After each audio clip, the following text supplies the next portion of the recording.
नमस्कार, मैं हूं सुरेश चौहान के और आप देख रहे हैं बिंदास बोल। बिंदास में हम आपके सामने आज एक ऐसा मुद्दा लेकर आए जो पिछले कई सालों से हिंदुस्तान में दुष्प्रचार का एक ऐसा माध्यम, एक ऐसा भ्रम फैलाया जा रहा है जो कि एक दुनिया के सबसे बड़े सांस्कृतिक सामाजिक संगठन पर अन्याय कर रहा है। और इसलिए एक जागरूक मीडिया होने के नाते हमने आज तय किया कि आज के बिंदास में हम आपके सामने इस मुद्दे पर चर्चा करें। जी हाँ, आप मेरे पीछे देख सकते हैं, ये जो भगवा झंडा है ये राष्ट्रीय स्वयंसेवक संघ का और हिंदुस्तान का एक सांस्कृतिक प्रतीक है।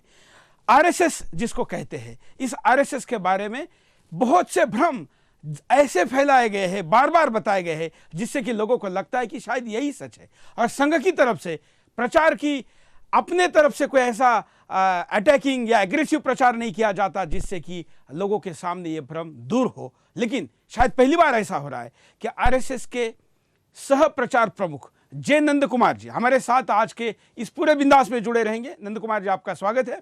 और आपके सवाल होंगे, कुछ ऐसे भी सवाल होंगे जो सवाल मीडिया में हमेशा आता रहते हैं, वो हम आपको वीडियो में भी दिखाएंगे।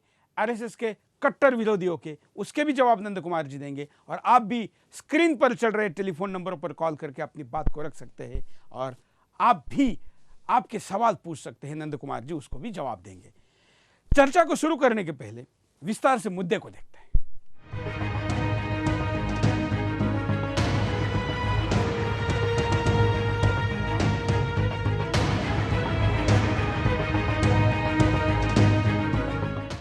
दिग्विजय सिंह ने कहा, संघ एक आतंकी संगठन है। संघ के कैंपों में आतंकियों को ट्रेनिंग दी जाती है। मैं सोनिया गांधी कहती हैं, संघ ने आजादी की लड़ाई में कोई योगदान नहीं दिया। तो कुछ लोग कहते हैं संघ एंटी मुसलमान है। मैं कुछ लोग संघ को दलित विरोधी बताते हैं, तो अरुंधति रॉय जैसे कम्युनिस्ट संघ को फासिस्ट बताते हैं। जी हाँ, ऐसे ही आरोप संघ पर हमेशा लगते रहे हैं। लेकिन क्या है संघ की विचारधारा और क्यों संघ पर लोग हमलावर रहते हैं, आज यही हम आपको दिखाते हैं। आज संघ दुनिया का सबसे बड़ा संगठन है। दुनिया में सबसे ज्यादा संघ के स्वयंसेवक हैं। संघ देश में आई हर त्रासदी में लोगों की सहायता करता है। संघ के स्वयंसेवक बिना भेदभाव के हर भारतीय की मदद करते हैं, चाहे वो उत्तराखंड त्रासदी हो या फिर कश्मीर की त्रासदी या फिर चेन्नई में बाढ़ या फिर लातूर में सूखे से लड़ाई। हर जगह संघ के कार्यकर्ता लोगों की सहायता करते दिखाई देते हैं। संघ की कुल 60,000 शाखाएं लगती हैं। इन शाखाओं में संघ के 60 लाख स्वयंसेवक हैं। संघ के देश में करीब 30,000 विद्या मंदिर हैं, जिनमें करीब 30 लाख आचार्य हैं। वहीं संघ के स्कूलों में करीब 40 लाख विद्यार्थी पढ़ते हैं। वहीं संघ के स्कूलों में करीब 50,000 मुस्लिम छात्र भी पढ़ते हैं। वहीं संघ के दूसरे संगठनों में करीब 90 लाख बीएमएस के सदस्य हैं, तो करीब 50 लाख एबीवीपी के कार्यकर्ता, तो वहीं 20 लाख भारतीय किसान संघ के सदस्य हैं। इन आंकड़ों से अंदाजा लगाया जा सकता है कि संघ आज कितनी बड़ी ताकत है। लेकिन आरोप लगाने वाले आज तक संघ के खिलाफ कोई सबूत नहीं ला पाए, क्योंकि ये लोग संघ को सिर्फ बदनाम करना चाहते हैं। ऐसे में हम आपके सामने लेकर आए हैं संघ के भारत निर्माण की कहानी का सच और संघ के कार्यों का सच।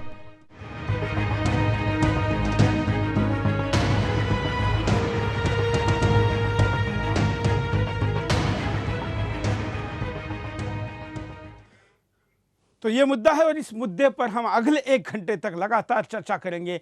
जो कॉलर अपनी बात को रखना चाहते हैं, स्क्रीन पर नंबर चल रहा है, वहां पर कॉल करके अपनी बात को रख सकते हैं। हम पहले वीडियो से शुरुआत करते हैं जो कि आपने बहुत बार सुना होगा।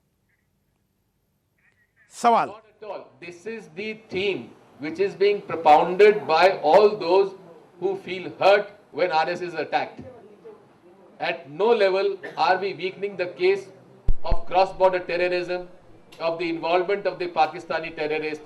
Nowhere in this book or nowhere in Mr. Mushraf's book you will see the involvement of the Pakistani terrorists in 26/11. कार्रवाई निश्चित तौर पे अशोक सिंघल के खिलाफ कार्रवाई होना चाहिए और ये हम लोग इसमें कार्रवाई की मांग करेंगे, क्योंकि ये वो मानसिकता है जिस मानसिकता से ये सारे लोग ग्रस्त हैं।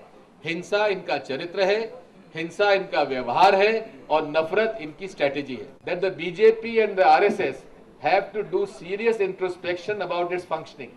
It has to look into the acts of its RSS cadre.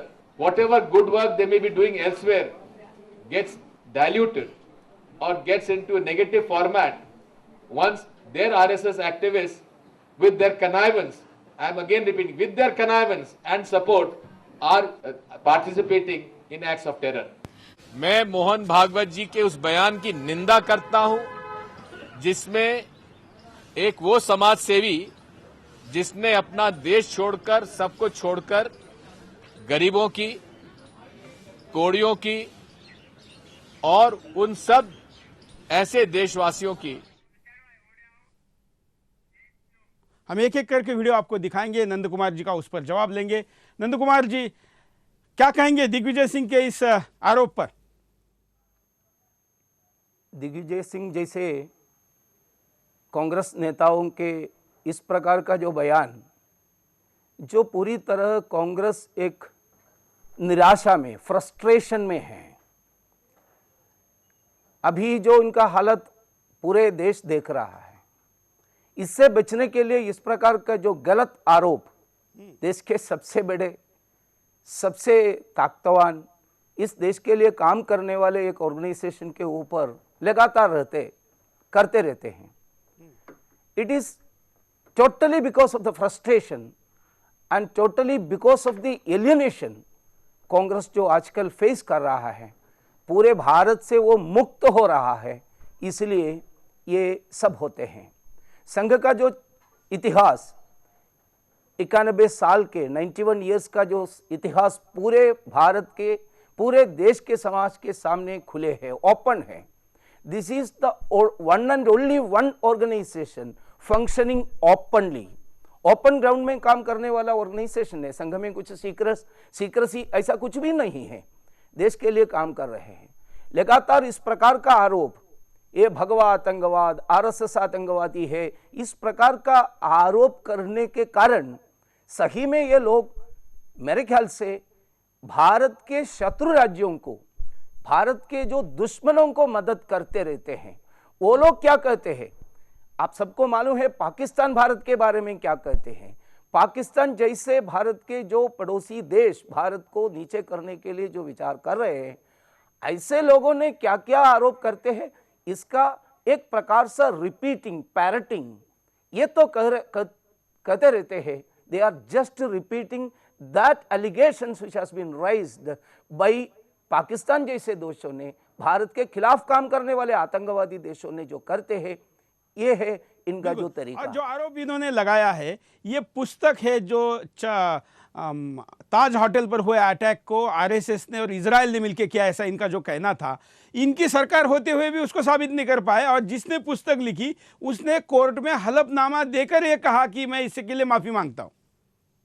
बात तो सही है, सब लोगों को मालूम है। आशीष बर्नी करके एक लेखक ने ये पुस्तक लिखा 26/11 के बारे में, जो हमला हुआ भारत के ऊपर, इसके बारे में उन्होंने ये किताब लिखा। इसके जो विमोचन कार्यक्रम में दिग्विजय सिंह ने जाकर जो कुछ झूठ बातें बताया आरएसएस के ऊपर, एंड एट लास्ट व्हेन संघ लोगों ने, संघ के कार्यकर्ता लोगों ने इसके ऊपर कार्रवाई करने के लिए शुरू किया, उस समय स्वयं लेखक आगे आकर, आशीष बर्नी ने आकर बताया, मैंने बिल्कुल ऐसा नहीं कहा, मैंने जो बताया ये सब भारत के खिलाफ किए हुए, काम किए हुए लोगों के खिलाफ था। I never meant anything about RSS, ऐसा उन्होंने बताया था। बिल्कुल, हम कॉलर भी लेंगे, वीडियो लेंगे, आपके जवाब भी लेंगे। अगले कॉलर के पास चलते हैं। जय हिंद, बोलिए, क्या कहना चाहते हैं आप? सर नमस्कार सर। सर मैं आपसे एक बात कहना चाहता हूँ, आप ये सब चीज दिखाने से पहले हमारा देश किस जगह से कमजोर हो रहा है, ये शराब से, ये गुटखे से, ये गांजा, धन्यवाद। हम कॉलर को कहेंगे कि जिस दिन जो विषय वही बात करिए। कोई ऐसा विषय नहीं है 800 बिंदास बोल में जो छूटा हो, और नशा के खिलाफ अगर ओपनली कोई काम करने वाला चैनल है तो केवल सुदर्शन है। इसलिए जो मुद्दा आज चल रहा है उसी पे बात करें। हम दिग्विजय सिंह का एक और वीडियो आपको दिखाते हैं। संघ की विचारधारा ने ही हत्या की है महात्मा गांधी की, और गोपाल गोडसे, नाथूराम गोडसे का आप बयान देख लीजिए। उन्होंने कहा है कि नाथूराम गोडसे और गोपाल गोडसे दोनों संघ के कार्यकर्ता थे। करिए ना, करिए, हम प्रमाणित करेंगे विचारधारा की वजह से ये महात्मा गांधी की हत्या हुई थी। क्या कारण था कि सरदार वल्लभ भाई पटेल ने संघ पर प्रतिबंध लगाया था? इन्हीं बातों पर, इनके भाषण, इनकी कानाफूसी, जिसकी वजह से पूरे देश में दंगे होते हैं, फसाद होते हैं, महात्मा गांधी की हत्या हुई है। ऐसे लोगों की विचारधारा के खिलाफ हम लोग लड़ाई लड़ते रहे, आगे भी लड़ेंगे। इनको जितने कोर्ट केस लगाए, हम उससे डरते नहीं हैं। नंद कुमार जी, ये भी एक बड़ा कॉमन, एकदम कोई भी आरोप लगाता है कि गांधी की हत्या संघ ने किया नथुराम गोडसे को लेकर, जो बात दिग्विजय कह रहे हैं। महात्मा गांधी जी के हत्या के बारे में ठीक तरह से सब कुछ बातें सामने आ गया है। इन्होंने जो सरदार पटेल के जो बात बताया, Sardar Patel was the deputy prime minister at that time and he was the real in charge of the total investigation of Bapu murder. Gandhi हत्या के बारे में जो जांच चल रहे थे, इसका पूरा इंचार्ज, इसका जो प्रमुख स्वयं पटेल जी थे, होम मिनिस्टर इस नाते। उन्होंने within 15 days take it from me, 15 दिन के अंदर जो जांच हुए, इसके बारे में उन्होंने स्वयं प्रधानमंत्री जवाहरलाल नेहरू जी को लिखा। अभी तक जो जांच हुई, इन्वेस्टिगेशन हुई, इसके वजह से मुझे ये कहना पूरी तरह मेरे को ये कह सकते हैं, क्योंकि आरएसएस को, किसी एक आरएसएस सदस्य या आरएसएस के ऑर्गेनाइजेशन को गांधी हत्या में कोई लेन देन नहीं है, ऐसा स्वयं Sardar Patel who was in charge of the total investigation, उन्होंने बताया।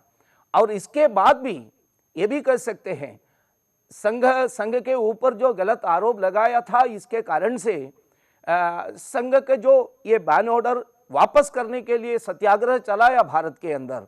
आप सबको मालूम होगा 77,090 कार्यकर्ता पूरे भारत में सत्याग्रह में भाग लेकर जेल के अंदर गया। बहुत बड़ा एक आंदोलन था। इसके वजह से अंत में without any condition, take it from me, without any condition, बेशर्त आरएसएस के ऊपर जो बैन लगाया था, वो जवाहरलाल नेहरू और शहीद लोगों ने वापस कर दिया। इसके ऊपर मैं एक बात बताऊं, इसके ऊपर एक क्वेश्चन आंसर सेशन हुआ 1949 सितंबर महीने में मुंबई प्रेसिडेंसी के असेंबली में।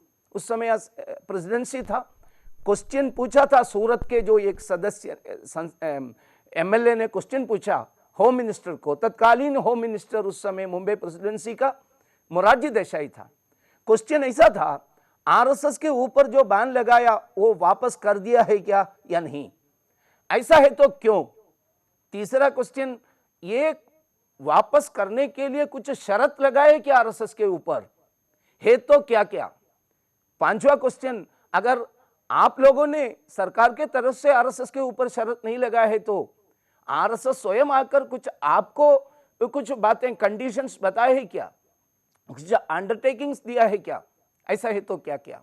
इसका उत्तर महत्वपूर्ण है। इस प्रकार के गलत आरोप करने वाला दिग्विजय सिंह जैसे लोगों ने उसके ऊपर नजर जाना चाहिए, इतिहास पढ़ना चाहिए। आपका ही मंत्री इसका जो रिटर्न उत्तर दिया, हाँ आरएसएस के ऊपर जो बैन लगाया था ये वापस कर दिया। दूसरा क्वेश्चन का उत्तर क्या था, क्यों वापस कर दिया, ये बैन वापस करने के कारण क्या है रिपील करने के लिए। उत्तर ऐसा था, ये बेआधार था, इसलिए विदाउट एनी बेसिस था, ऐसा हमको समझ में आ गया, इसलिए वापस कर दिया। तीसरा क्वेश्चन देखिए, कंडीशन कुछ लगाए क्या आरएसएस के ऊपर, उत्तर क्या था, बिल्कुल नहीं, कतई कोई शर्त आरएसएस के ऊपर नहीं लगाया, without any condition, unconditionally withdraw किया। चौथा क्वेश्चन के आंसर नॉट एप्लीकेबल है, क्या क्या शर्त है, शर्त नहीं है तो फिर क्या क्या बता सकते हैं क्या। पांचवा क्वेश्चन क्या था, आप लोगों ने शर्त नहीं लगाया है तो सरकार के तरफ से आरएसएस ने स्वयं आकर कुछ अंडरटेकिंग दिया है क्यों, हम ऐसा ऐसा करेंगे ऐसा करके, नो बिल्कुल नहीं। ये क्वेश्चन आंसर असेंबली में जो हुआ था, कांग्रेस के मंत्री ने उत्तर दिया, ये सब रिकॉर्ड्स है। ये दूसरा बात, फिर जस्टिस कपूर कमीशन को खड़ा कर दिया। आरएसएस जैसे लोगों को इसके पीछे कुछ हाथ है क्या, योगदान है क्या इसके लिए। कपूर कमीशन भी साफ शब्दों में बताया आरएसएस का इसमें कोई लेन देन नहीं ऐसा। मैं आखिरी एक और सबूत आपको दे दूंगा। 1963 जनवरी 26 गणतंत्र दिन के अंदर आरएसएस के लगभग 3000 से ज्यादा स्वयंसेवकों को आर्मी के साथ रूट मार्च करने के लिए स्वयं पंडित जवाहरलाल नेहरू वो केवल दिग्विजय सिंह के नेता नहीं था, पूरे भारत का प्रधानमंत्री था। बिल्कुल, 26 जनवरी जिन्होंने की परेड बैन में। किया, उन्होंने आमंत्रण किया, वेलकम किया और आरएसएस ने भाग लिया। ये पूरा ये घटनाक्रम मैंने आपको क्रोनोलॉजिकल ऑर्डर पर इसलिए बताया। विद इन 15 डेज पटेल ने बताया ओके आरएसएस को कोई लेन देन नहीं। मुंबई प्रेसिडेंसी में क्वेश्चन आंसर सेशन में आंसर दिया आरएसएस के ऊपर, बैन वापस कर दिया। It was without any evidence, they haven't got any participation in that, ऐसा बताया। और बेशर्त without any condition it has been withdrawn, ऐसा बताया। कपूर कमीशन ने बताया। स्वयं नेहरू जी ने आरएसएस को रूट मार्च में भाउच के साथ भाग लेने के लिए आमंत्रण किया। ये बिल्कुल, सब और जो क्या- केस चली थी उस केस में भी, जिसमें गांधी हत्या को लेकर नथुराम के ऊपर जो केस चली थी, उसमें भी इस बात को साफ किया गया। एक छोटे से ब्रेक के लिए रुकते हैं, ब्रेक के बाद फिर आएंगे बिंदास।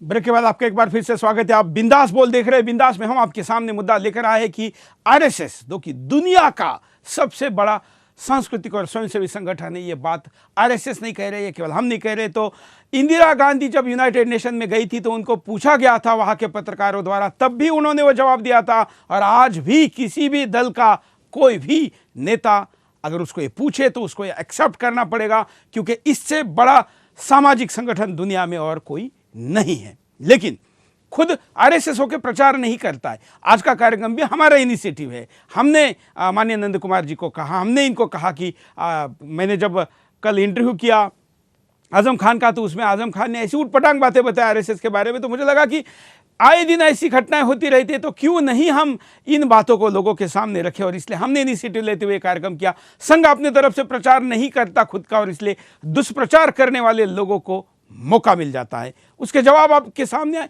देश सच्चाई को समझे, इसके लिए आज का बिंदास है। हमारे पास और भी कई वीडियो है, कई कॉलर भी हमारे साथ जुड़े, लेकिन कुछ कॉलर से बात करते हैं, उसके बाद कुछ वीडियो लेके आगे बढ़ेंगे। कॉलर, जय हिंद, बोलिए। नमस्कार चौहान के साहब, नमस्कार। हेलो, बोलिए। नमस्कार सर। हाँ, सब हाँ। सर्वप्रथम तो मैं आपको बधाई देना चाहता हूँ कि आपने जो राष्ट्रहित में जो काम कर रहे हैं, हमारे पिताजी श्री महेश चंद्र गुप्ता कांड्रा से जो है वो आपके बहुत बड़े फैन है और हर रोज 8 बजे बिंदास बोल देखते हैं। अभी आजम खान वाला इंटरव्यू भी देखा। लेकिन मेरा पॉइंट ऑफ व्यू थोड़ा डिफरेंट है। वो ध्रुवीकरण जो कर रही है कांग्रेस इतने सालों से, अब आप उल्टी तरफ से क्यों कर रहे हैं आरएसएस के थ्रू? उसके प्रति क्यों आप, जो दुष्प्रचार हो गया ठीक है, उसे पॉजिटिवली दिखाने की बजाय आप भी एक्सट्रीमाइजेशन क्यों कर रहे हैं? नहीं, कैसे आप ऐसा कैसे कह रहे हैं?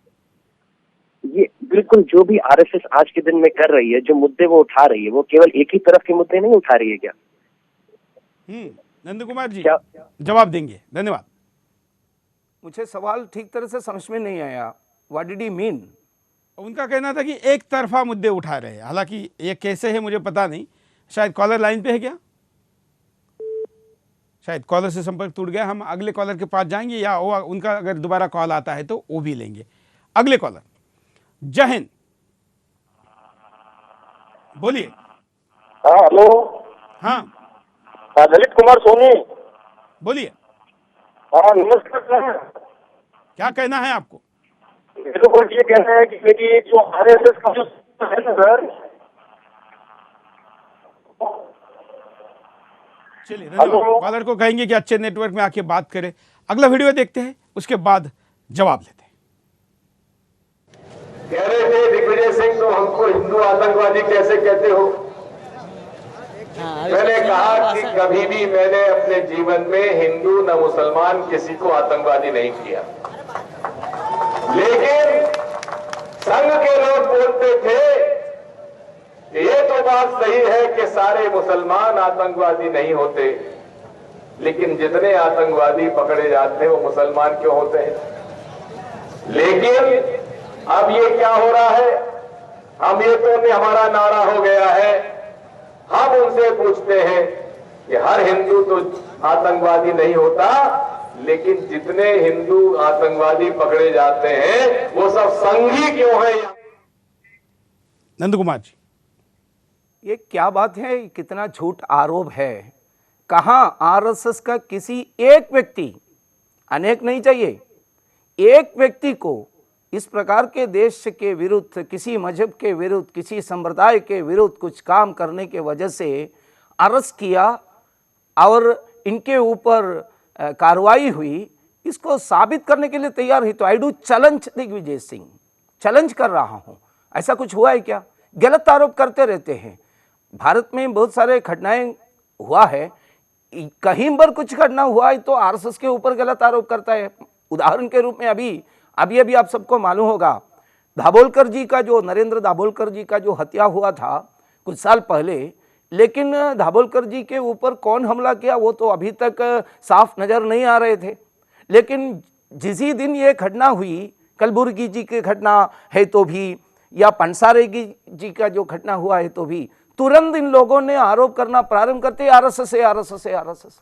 लेकिन कल परसों इसमें जो शामिल हुए व्यक्ति, ऐसा करके महाराष्ट्र पुलिस ने एक व्यक्ति का अरेस्ट किया। वो अरेस्ट किए हुए व्यक्ति वीरेंद्र तवाड़े करके एक व्यक्ति, सनातन संस्था ऐसा कहते हैं, एक ऑर्गेनाइजेशन का कार्यकर्ता है, ऐसा आ गया है। आरएसएस के कोई लेन देन नहीं है, कोई लेन देन नहीं है। ऐसा एक बार महाराष्ट्र असेंबली में जिस संस्था का व्यक्ति पकड़ा है, उस संस्था का पहला एक और व्यक्ति पकड़ा है जिसकी केस तक महाराष्ट्र सरकार चला न पाई, कुछ उसके पास प्रूफ नहीं है।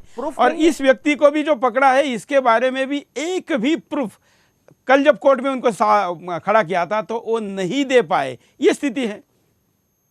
मेरा कहने के मतलब, आरएसएस के किसी व्यक्ति, आरएसएस स्वयंसेवक किसी, इस प्रकार के किसी केस में ये लोग कितना भी आरोप करते रहते थे, लेकिन संघ के खिलाफ बात करने वाले किसी भी व्यक्ति को ये प्रूफ नहीं कर सकते थे अभी तक। अभी इस केस का भी मामला वही है। संघ के किसी व्यक्ति को, उसी दिन से हमने ये बात करते रहते थे, संघ को कोई इसमें कोई लेन देन नहीं। बात वही है, मैंने सही पहले क्वेश्चन का उत्तर देने के समय तो बताया था। ये कांग्रेस जैसे लोग देश के विरुद्ध काम करने वाले लोगों को मदद करते हैं, जाने या अनजाने, मुझे नहीं कह सकते, with their knowledge or without their knowledge, they are supporting the anti-national elements by alleging these type of without basis allegations संघ के ऊपर। हम अगला वीडियो भी दिखाएंगे, एक कॉलर को लेते, उसके बाद कुछ वीडियो और कुछ उसके बाद जवाब। जय हिंद, बोलिए। हाँ, कर्नल गौतम बोल रहा हूँ नोएडा से। बोलिए। नंद किशोर जी को ये मैं दो पॉइंट बोलना चाहूंगा। आरएसएस के दुष्प्रचार को हम बचपन से अपने स्कूल टाइम से सुनते आ रहे हैं। कांग्रेस की रणनीति है कि वो हमेशा इनको सफाई देने पे मजबूर करती है दो पॉइंट पे, कि एक तो इस स्वतंत्रता में सेनानी में शामिल नहीं थे, जैसे कि कांग्रेस में जो आज जिंदा है सारे स्वतंत्रता सेनानी है, इनका डीएनए चेक कराया जाए तो ना जाने कहां से क्या निकलेंगे। और दूसरी चीज, नाथूराम गोडसे को लेके आज तक आरएसएस उसमें सफाई क्यों देती है? वास्तविकता ये है कि गांधी की डेथ से सबसे ज्यादा फायदा यदि किसी को हुआ है तो गांधी ब्रांड जो चुरा लिया नेहरू परिवार ने, और वो लगातार उस ब्रांड के नाम पे चुनाव जीतते आ रहे हैं। गांव में सब सोचते हैं कि यही गांधी के भाई बहन और नाता नाती है। तो ये हमेशा आरएसएस को आगे आके बताना चाहिए कि ये गांधी को मारने से फायदा किसको हुआ। नाथूराम गोडसे हो सकता है हमारे जैसे कई आरएसएस के वो अनुयायी हैं, लेकिन उसको बरगलाया जा सकता है, कोएड्स किया जा सकता है, उससे मरवाया जा सकता है, और उसका फायदा किसने उठाया ये तो देखो, हमें क्या फायदा हुआ है। तो सफाई क्यों देते हैं हम? और वो भी इस टाइप दिग्विजय जैसे यानी जो जिनका कोई हमें अस्तित्व नहीं रह चुका है, ऐसे लोगों की बात पे। धन्यवाद। ये तो गांधी हत्या के बारे में आरोप क्या है? आरएसएस के ऊपर आरोप है। मैं क्या उत्तर देना चाहिए? इसका फायदा किसने उठाया? ये तो साफ समाज के सामने हैं ये बातें सब।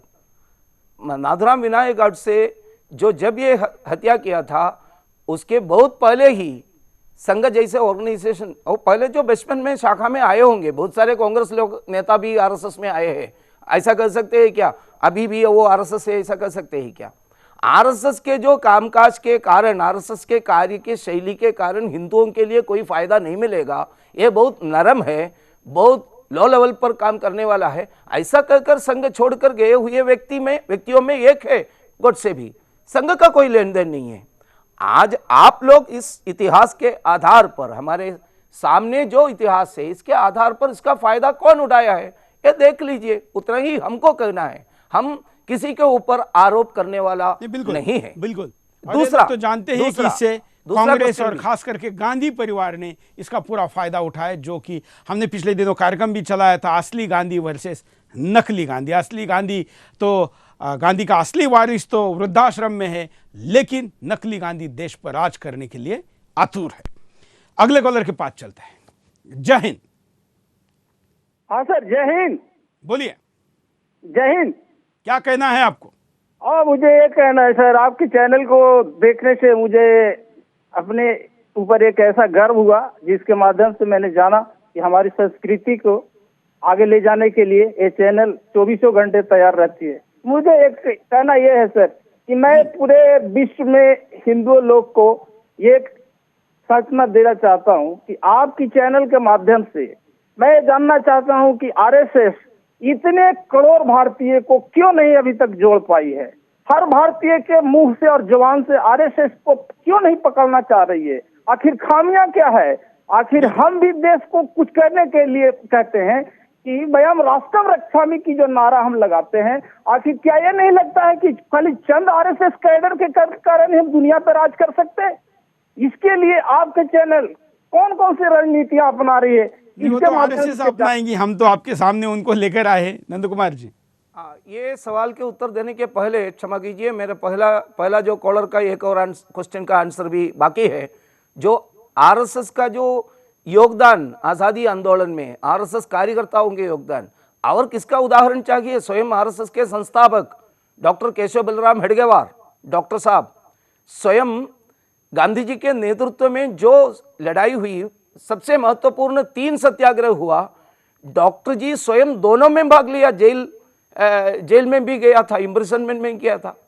हजारों स्वयंसेवक उस समय तो आज़ादी आंदोलन में भाग लिया था, अलग अलग तरीके से काम किया था। लेकिन हम कभी भी हम आरएसएस से ये दिखाने के लिए कोशिश नहीं किया।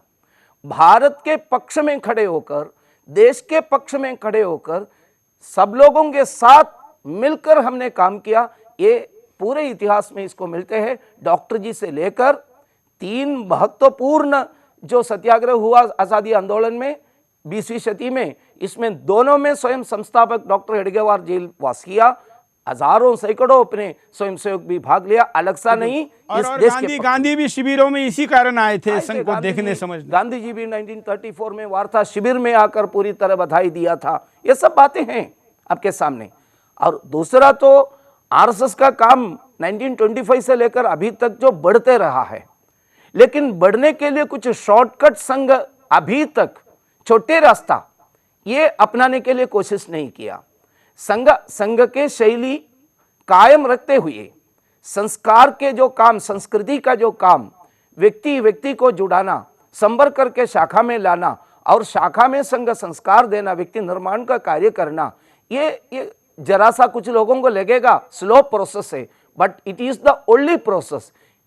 एक बार M N Roy, Manvendranath Roy communist leader ने कम्युनिज्म छोड़कर उन्होंने अलग सा पार्टी बनाने के बाद एक बात बताया, वो बात बहुत महत्वपूर्ण है, इसलिए मैं कोट कर रहा हूं उनको। उन्होंने बताया, अगर जाने के लिए एक ही रास्ता है तो that will be the shortest way. It may be long, ऐसा आपको लगेंगे लंबा है, लेकिन एक ही रास्ता जब मिलते हैं तो वही है शॉर्टेस्ट वे। इस प्रकार संघ का जो काम, संघ का जो मूल विचार के आधार पर चलने वाला जो काम, अगर बाकी लोगों को लगेगा एक लॉन्ग प्रोसेस है, okay this is the only way, so this is the shortest वे, वो काम हमें हम लगे हैं। आप जैसे जो कॉलर जो कॉल किया है, आप जैसे लोग और समय देकर इस प्रकार के काम के लिए आगे बढ़े तो हम जल्दी से जल्दी हमारे लक्ष्य तक पहुंच सकते हैं। बिल्कुल। अगले कॉलर के पास चलते हैं। जय हिंद जी, नमस्ते। मैं अमित तिवारी रीवा मध्य प्रदेश से बोल रहा हूँ। बोलिए। सुरेश जी, ये जो विदेशी ताकतें जो भारत को अलग अलग टुकड़ों में बांटना चाहती हैं, चाहे हिंदू मुस्लिम के नाम पे हो, चाहे वो काले गोरे के नाम पे हो, चाहे वो सुवर्ण और एसटी एससी दलित के नाम पे हो, ये नहीं चाहते कि ये भारत एक रहे। ये भारत को कई टुकड़ों में बांटना चाहते हैं और आरएसएस इनको जोड़ने का काम कर रहा है लोगों को, तो इनको देखा नहीं जाता है। तो आरएसएस जो कर रहा है इसीलिए उस पे ये दुष्प्रचार करते हैं। बिल्कुल, उसी से दुष्प्रचार होता है। धन्यवाद।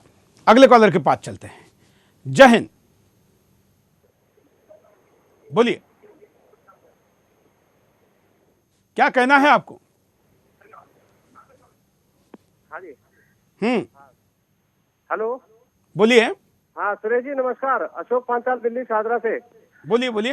हाँ सुरेश जी, ये जो कश्मीर में जो पलायन हुआ है हिंदुओं का, फिर कराना में हो रहा है, और हमें अभी तक पता नहीं है कि भाई और कौन से छोटे छोटे शहरों में हो रहा है या गांव में हो रहा है, तो आरएसएस की मतलब क्या भूमिका रहेगी? धन्यवाद। सिर्फ नंद कुमार जी। ये तो एकदम दर्दनाक, एकदम दुखदायक घटनाएं जो 90 के दशक में कश्मीर में जो जिस प्रकार का पलायन हुआ था, उस प्रकार का एक हमारे एकदम नज़दीक, दिल्ली से मेरे ख्याल से बहुत नज़दीक जगह वहाँ अभी शुरू हुआ है, उत्तर प्रदेश के वेस्टर्न यूपी में। ये एकदम दर्दनाक ऐसा एक घटना है।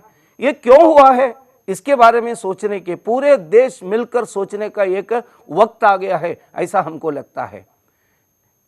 यहाँ के जो एक छदम धर्मनिरपेक्ष, ऐसा सेकुलर, स्यूडो सेकुलरिस्ट लोगों के कारण से ये सब हुआ है।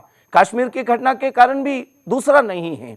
वहाँ के हिंदू लोगों को मदद करना, उनको रक्षा करना, जिनके पास जो दायित्व था 1947 से लेकर बार बार जो सत्ता में परिवर्तन आ गया, इन लोगों ने स्ट्रांगली ऐसा एक कदम नहीं उठाया, और इन्हें वे पाकिस्तान के आतंकवादियों को, भारत के अंदर काम करने वाले आतंकवादियों को ये मदद में आ गया, इसलिए ये पलायन करना पड़ा।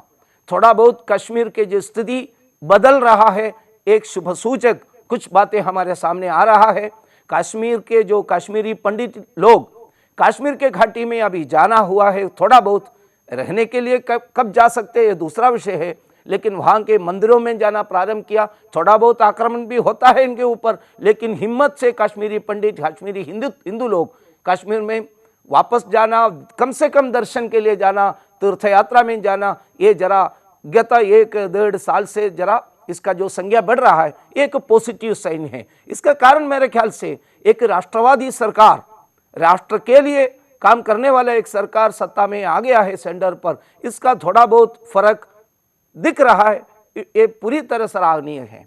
लेकिन जो हमारे अंदर दिल्ली के आसपास जो हुआ है, इसका कारण हम सबको मालूम है। उत्तर प्रदेश में जो सरकार वगैरह तो है, सरकार एक प्रकार से भारत को टुकड़ा करने वाले जो लोगों को मदद करने में किसी भी कसर छोड़ने वाला लोग नहीं है। खुले में आकर भी, आपका भी एक शो में हम देख रहे थे, खुले में आकर भी इस प्रकार के औरंगजेब को सपोर्ट करने वाला, टिप्पू सुल्तान को सपोर्ट करने वाला, भारत को खत्म करने के लिए कोशिश करने वाला, भारत को टुकड़ा करेंगे इंशाअल्लाह इंशाअल्लाह, इस प्रकार के नारा लगाने वाले लोगों को पूरी तरह मदद मिलते हैं। दिस पॉलिटिकल पैट्रनेज, राजनैतिक पैट्रनेज मिलता है। इसके वजह से वहां के आतंकवादी लोगों ने हिंदुओं के खिलाफ काम करते, इसके वजह से 350 से ज्यादा 364 ऐसा मैंने पढ़ा फैमिली वहां छोड़ के गया है। लेकिन सुदर्शन टीवी ने जो कदम उठाया, इसके वजह से इसके असर जरूर सरकार के तरफ भी गया है। संघ के वहां के लोग भी, विश्व हिंदू परिषद के लोगों ने भी, भारतीय जनता पार्टी के राष्ट्रवादी पक्ष, सब मिलकर इसके लिए आवाज उठाया। इसलिए मानवाधिकार ह्यूमन राइट कमीशन ने इसमें तुरंत कार्रवाई शुरू किया है। आगे चलकर वो ठीक हो जाएगा। हम सब मिलकर इस प्रकार के षड्यंत्र के खिलाफ खड़ा होना चाहिए, यही हमारे निवेदन है। बिल्कुल, मैं कॉलर को भी और दर्शकों को भी बताना चाहूँगा, ये मुद्दा सुदर्शन टीवी बहुत पहले से उठाता रहा है, और पश्चिम उत्तर प्रदेश के साथ साथ हिंदुस्तान में, जिसको लोग बोली भाषा में मिनी पाकिस्तान कहते हैं, ऐसे इतने हजार से भी ज़्यादा संख्या में है। और ये बात हम आज़ादी के बाद या कश्मीर को जोड़कर 90 के दशक की भले करते हो, लेकिन अगर आप अतीत में भी जाएंगे, इतिहास में भी जाएंगे, तो 1000 साल से इस हिंदुस्तान में जब से लुटेरों का आक्रमण हुआ, तब से जहाँ जहाँ जो डेमोग्राफिक चेंज हुआ है, धार्मिक आधार पर जो लोक संख्या का अनुपात कम ज़्यादा हुआ है, उस आधार पर तब भी हिंदुओं का पलायन हुआ है, और कई जगह पर तो क्रिश्चियन अनुपात बढ़ने से भी हुआ है। ये सत्य है। ये घटनाओं को केवल खबरों में जब आती है तब हिंदू कुछ जाग जाता है, कुछ कॉल करता है, कोई कुछ बोल देता है और उसके बाद ये फिर चुप हो जाता है। लेकिन ये डेमोग्राफिक जो आतंकवाद है, जो जनसंख्यिकी आतंकवाद है, ये भी हिंदुस्तान के लिए चिंता का विषय है और सरकार, समाज और सारे ही राष्ट्रवादी संगठनों ने इस पर भी गंभीर होने की जरूरत है। अब एक और वीडियो हम आपको दिखाते हैं जो आरएसएस के ऊपर एक आरोप लगाता है। ये आरएसएस वही है, आज ये आरएसएस बात करती है, हम पर इल्जाम लगाती है, तनकीद करती है, कहती है कि 4-4 बच्चे पैदा किए जाएं। ठीक है, हिंदुस्तान का हर शहरी 4 नहीं 12 बच्चे, 11 बच्चे पैदा करने के लिए तैयार है, बशर्ते कि तुम सारों को तालीम दो, बशर्ते कि तुम सारों को रोजगार दो, बशर्ते कि तुम सारों को घर दो, सारों के रहने के लिए सारे खुशहाली के इंतजाम करवाओ।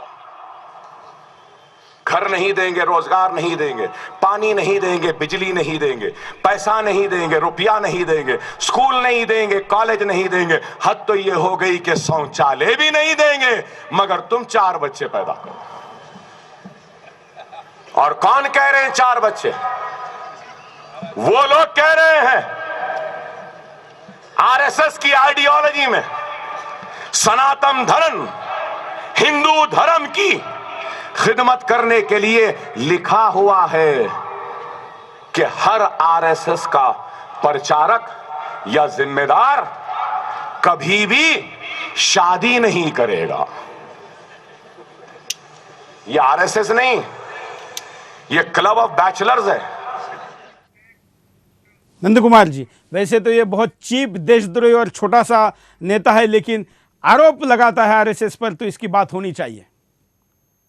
क्षमा कीजिए, बहुत शर्म लग रहा है। इस प्रकार के व्यक्तियों को उत्तर में देना चाहिए क्या? नहीं देना चाहिए, ये तो देशद्रोही है। लेकिन इनको फॉलो करने वाला एक देशद्रोही ऐसा वर्ग है जिस वर्ग को भी ये मौका ना मिले कि हमारी बात को नहीं कहा गया। ये व्यक्ति को अरेस्ट करके जेल के अंदर रखना चाहिए। कॉन्स्टिट्यूशन के विरुद्ध, भारत के संविधान के विरुद्ध बार बार उंगली उठाने वाले, सवाल उठाने वाले व्यक्ति है वो। उन्होंने क्या बताया कुछ साल पहले? यहाँ के हिंदुओं को सबक सिखाएंगे, ऐसा खुले में उन्होंने बात किया थी। वो स्वयं दिखाते हैं वो सेकुलर है, ऐसा ही क्या? यहाँ के वामपंथी लोगों के लिए नेता होंगे वो, लेकिन कांग्रेस लोगों के लिए नेता होंगे वो, लेकिन भारत के जो आत्मा इस प्रकार के लोगों को सहन बिल्कुल नहीं करेंगे। ये बात समझने की जरूरत है। आरएसएस के ऊपर आरोप करते हैं। क्या हुआ यहाँ के मुसलमान लोगों को? 1947 अगस्त 15 के आज़ादी के बाद यहाँ तो मुसलमान लोगों को कितने मात्रा में, बाकी हिंदुओं को, पिछड़े हुए हिंदुओं को क्या क्या मिलते हैं, इससे भी ज़्यादा मुसलमान लोगों को भी मदद मिलते हैं ना। यहाँ हुआ है, एक प्रधानमंत्री ने भारत के संसाधनों को पहला अधिकार मुसलमानों का है, ऐसा बताने वाला प्रधानमंत्री भी यहाँ हुआ है। सब प्रकार के अगर देखा है तो हिंदू समाज के पिछड़े हुए बंधुओं को बहुत ज्यादा कष्ट सहन करना पड़ता है, फिर भी गलत आरोप करके हिंदुओं के खिलाफ आक्रमण करने के लिए प्रेरणा देते रहते हैं इस प्रकार के आतंकवादी नेताओं ने। इनके बारे में मैंने जो पहले बताया, इस प्रकार के जो मेंटल लेवल भी ठीक नहीं है, मेंटल लेवल भी, मानसिक स्थिति के बारे में भी थोड़ा बहुत इनका मेडिकल एग्जामिनेशन भी होना चाहिए। ऐसे व्यक्ति को उत्तर देना तो ठीक नहीं रहेगा। हम इसलिए नहीं कहते क्योंकि ये बड़े शातिर है, ये मानसिक बीमारी दिखाकर बेल ले लेंगे, बाहर रहेंगे। वैसे भी 10,000 के बेल पे बाहर है, देश के खिलाफ युद्ध पुकारने का आरोप इनके ऊपर है।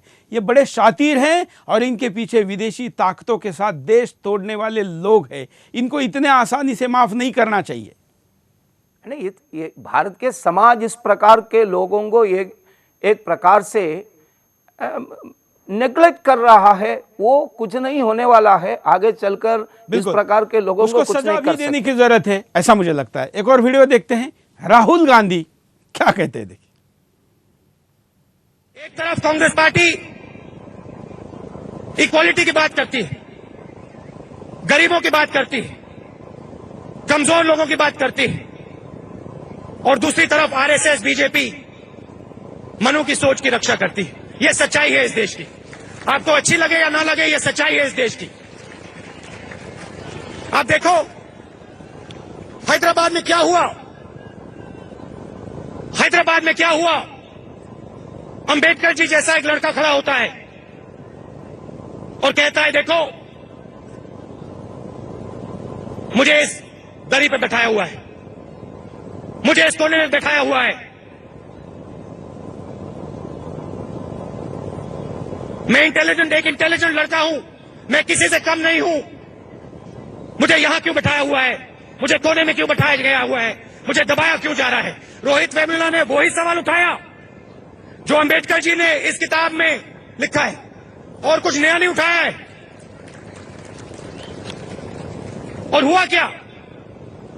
हिंदुस्तान की सरकार खड़ी होती है, कहती है नहीं, तुम अलग दरी पे बैठोगे, तुम दलित हो और तुम वहां बैठोगे, यहां नहीं बैठ सकते हो। और अगर तुम आगे बढ़ने के सपने देख रहे हो तो उन सपनों को बंद करो, नहीं तो हम तुम्हें कुचल के मार देंगे। ये बोला है नरेंद्र मोदी जी ने, ये बोला है उनके नंदू कुमार जी।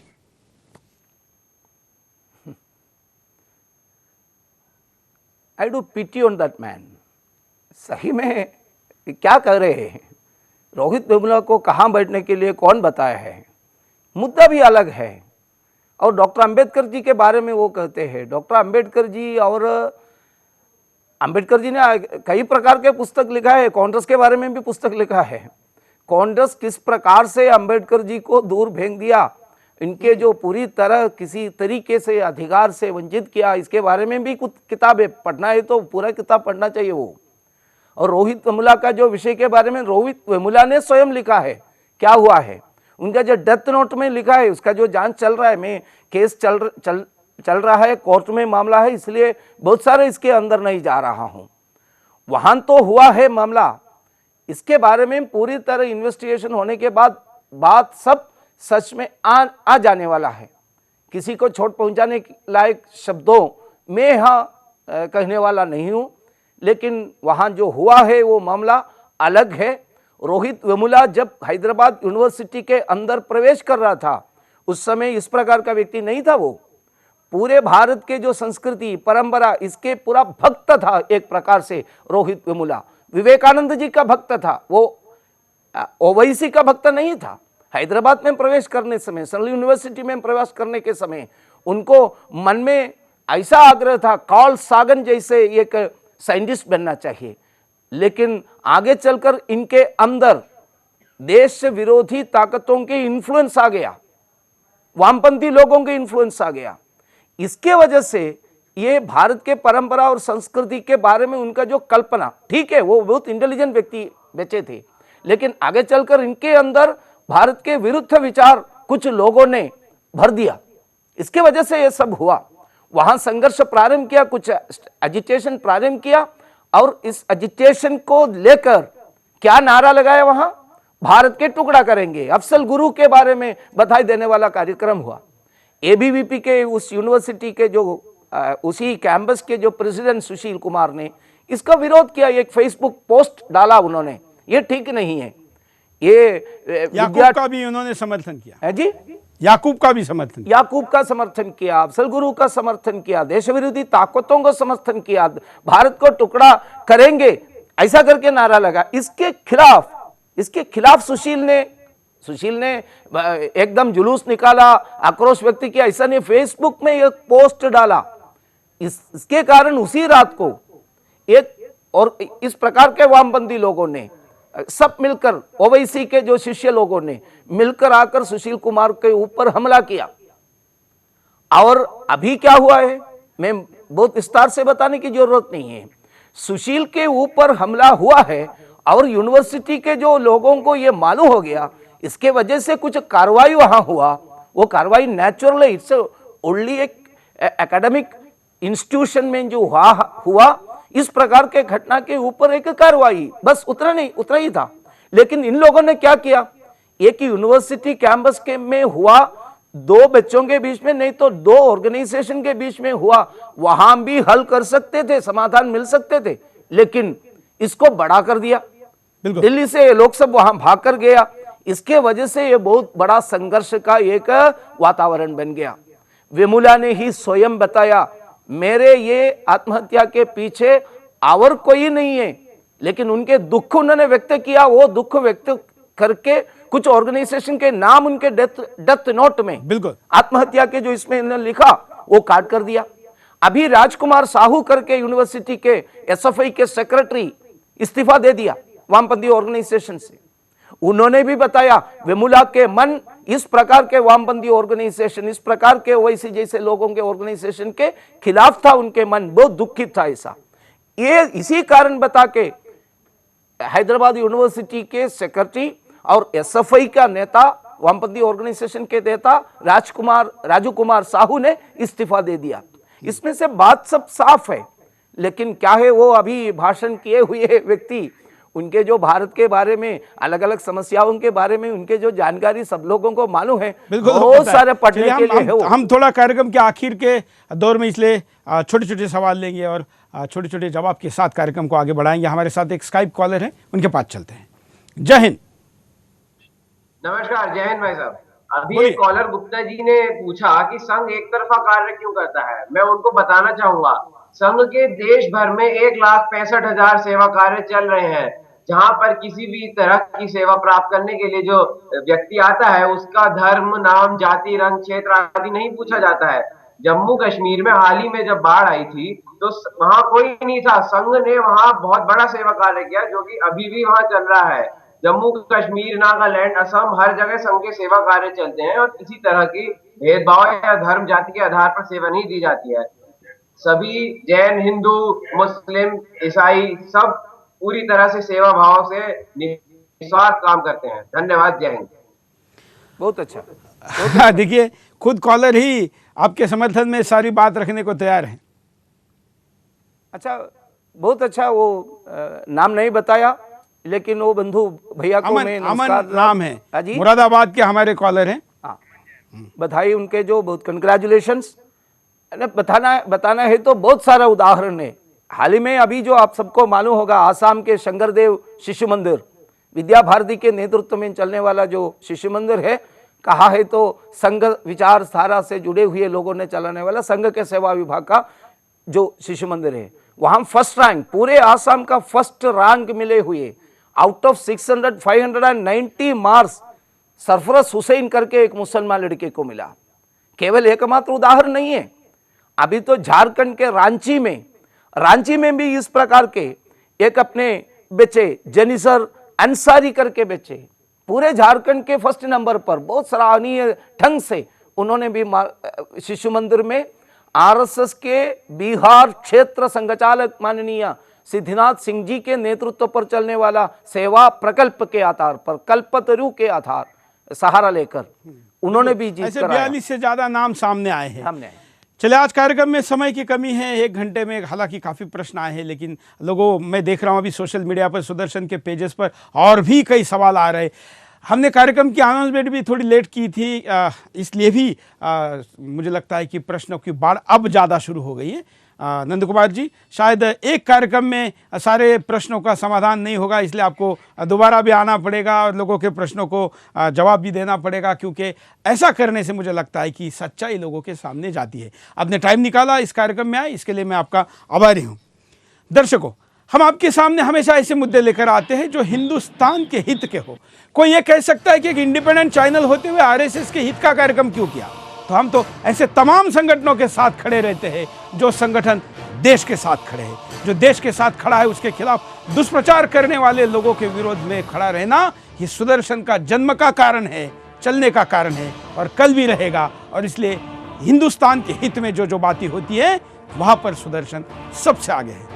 हम ऐसे तमाम विषय जो लोगों को भ्रमित कर कर देश के राष्ट्रवादी संगठनों के प्रति भ्रम फैलाते हैं, हमारे परंपराओं के प्रति भ्रम फैलाते हैं, हमारे आस्थाओं के प्रति भ्रम फैलाते हैं, उसके खिलाफ आगे भी कार्यक्रम करें। आज के लिए इतना ही।